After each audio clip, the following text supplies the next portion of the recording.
Nos interesa conocer cuál es la política que se está dando desde el Instituto Nacional de Asuntos Indígenas, la nueva presidenta. Hablamos de Magdalena Odarda, quien está en contacto telefónico con nosotros. Odarda, muy buenas noches, gracias por atendernos desde Buenos Aires. Gustavo de Vera la saluda desde Esquel. ¿Cómo le va? ¿Qué tal? Buenas tardes, un gran abrazo para toda la gente que ve este canal y además también sabemos la importante función social que están cumpliendo. Bien, le agradecemos también estas palabras. Nos interesa conocer en principio si usted ha tenido contacto en estos últimos minutos, horas, con la delegación que ha enviado el INAI aquí a los Alerces. No hemos tenido comunicación en estas últimas horas porque seguramente están reunidos aún con la comunidad. Ellos iban a dialogar con la comunidad que nos solicitó la intervención, ¿no? Porque nosotros no intervenimos en ningún tipo de conflicto si no tenemos previamente el pedido expreso de la comunidad, que en este momento, entiende que somos interlocutores, importantes para poder llegar a una solución del conflicto en base al diálogo, que es nuestra principal definición, ¿no? Bueno, diálogo sí, represión no.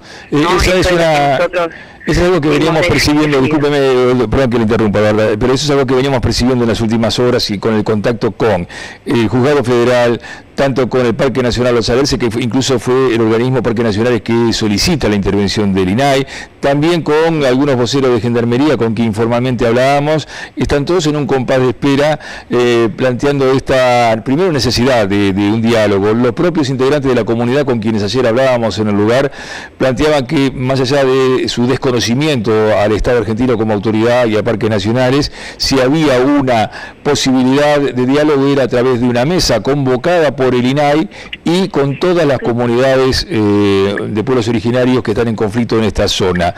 Esto evidentemente está marcando un cambio de paradigma de lo que veníamos conociendo como intervención del Estado. ¿Esto es así? Sí, es así porque nosotros no queremos una gota de sangre más de ningún argentino por ningún tipo de conflicto social, ¿no? Tampoco queremos la criminalización de los reclamos sociales. Y yo vengo de ser senadora nacional por la provincia de Río Negro. Y hemos trabajado muchísimo también con el senador Pino Solanas, todo lo que significa la legislación que es necesaria obtener para poder cumplir nada más ni nada menos con la Constitución, como es el derecho a la consulta libre, previa, informada y también los títulos comunitarios, que es una gran deuda que el Estado aún mantiene con las comunidades. Y se demoró mucho porque esto ya estaba previsto en la Constitución con la reforma del 94 y así como esos derechos, muchos derechos que han sido desconocidos y quizá los derechos fundamentales, elementales, como es el derecho a la salud o el derecho a la educación o el derecho a la vida. Estamos sabiendo que ya han fallecido 5 niños en Salta, indígenas de la comunidad Huichí y por la pobreza. Entonces hay muchos derechos incumplidos y nosotros queremos ser una herramienta de paz y por eso planteamos el diálogo, que seguramente es un mecanismo más trabajoso, esforzado, que quizás lleve más tiempo, pero es el único mecanismo válido y además también que nos hace bien para el buen vivir, ¿no? Como dicen las comunidades indígenas. Magdalena, desde el fin de semana pasado se llevó a cabo acá la exposición ovina de la sociedad rural y en su discurso el presidente planteó algo que nos parece que viene a cuento de lo que está sucediendo ahora, reclamando de alguna manera desde su perspectiva la seguridad jurídica de los propietarios de campo. A raíz de, ellos mencionaban en torno a las usurpaciones de campo, decían en su discurso, pero planteaba la aplicación o la falta de aplicación aplicación de la ley que existe desde el año 2006, me refiero a la 26.160, que prevé y financia el relevamiento territorial de las comunidades indígenas. Decía en ese momento Leonardo Jones, que así es el nombre del presidente de la sociedad rural, que de alguna manera esto también, la seguridad jurídica podría ser para las dos partes, ¿no? Las propias comunidades, saber cuáles son, cuántas son, qué territorio le corresponde, y también para aquellos que sienten como propietarios de la tierra o como usuarios de la tierra amenazada ese derecho, ¿no? Esta ley puntualmente está en el panorama del INAI. Sí, por supuesto. Por supuesto. ¿Cuentan recursos?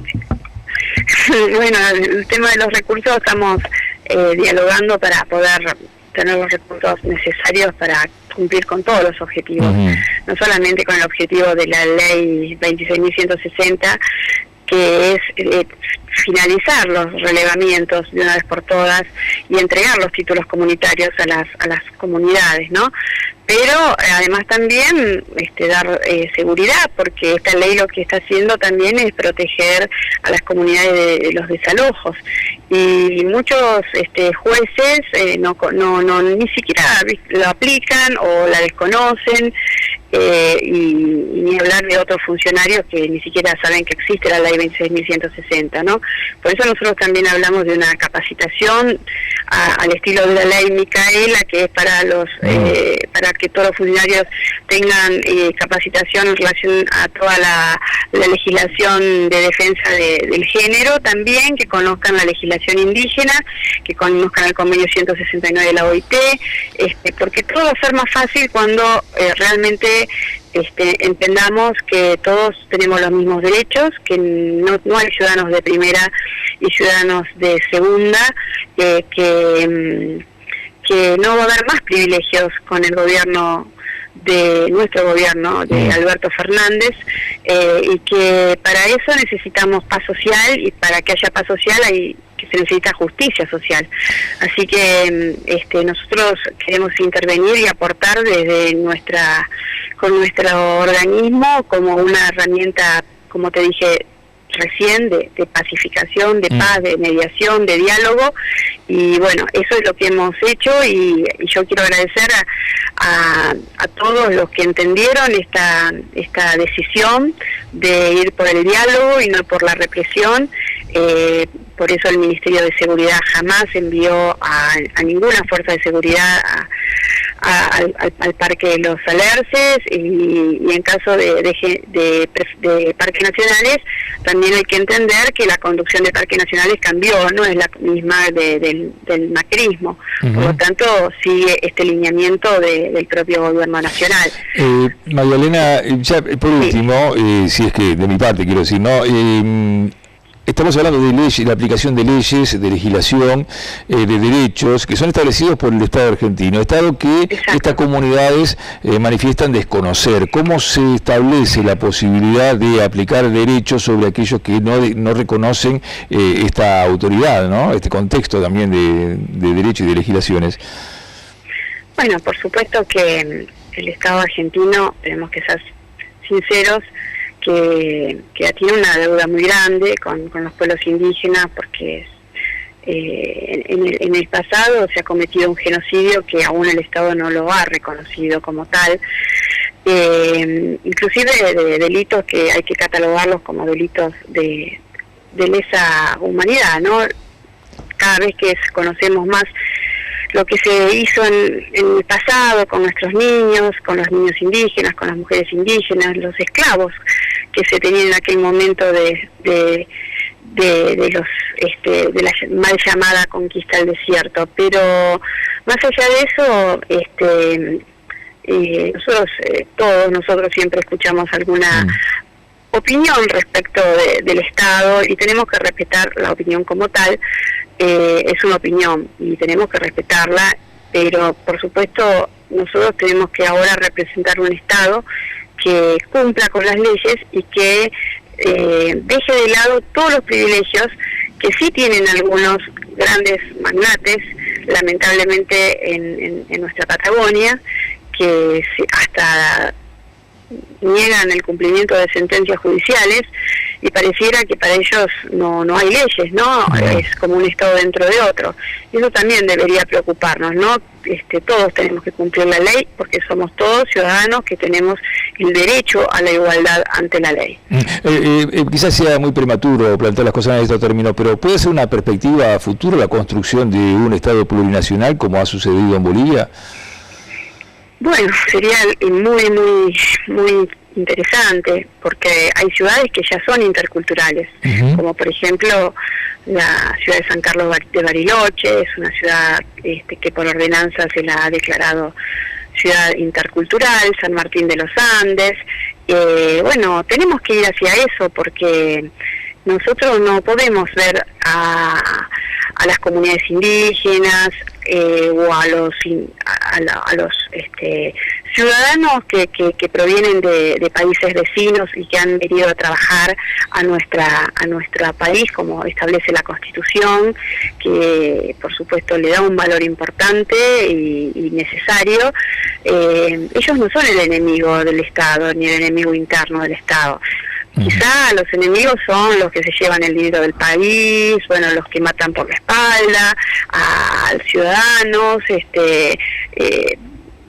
los que traen la droga, los narcos, esos son las comunidades preexistentes, reconocidas así por la Constitución de la Nación, la Constitución argentina, los pueblos preexistentes, que son las comunidades originarias, hay que reconocerlas como tal, y tenemos que empezar cumpliendo sus derechos constitucionales y los derechos de los convenios internacionales, que son parte de nuestra legislación porque han sido incorporados a nuestro plexo normativo.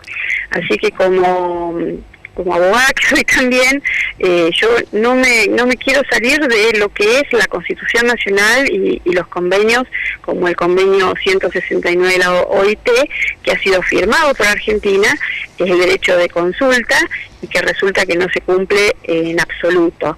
O se cumple en algunos lugares que por supuesto que lo hacen en forma totalmente irregular, y siempre terminan perjudicándose los mismos, ¿no? Las comunidades indígenas. Bien. Así que vuelvo a decirte que el rol de los tres técnicos de INAI es dialogar y poner todas las herramientas de nuestra institución para lograr que este conflicto llegue, por supuesto, a un resultado satisfactorio para todos.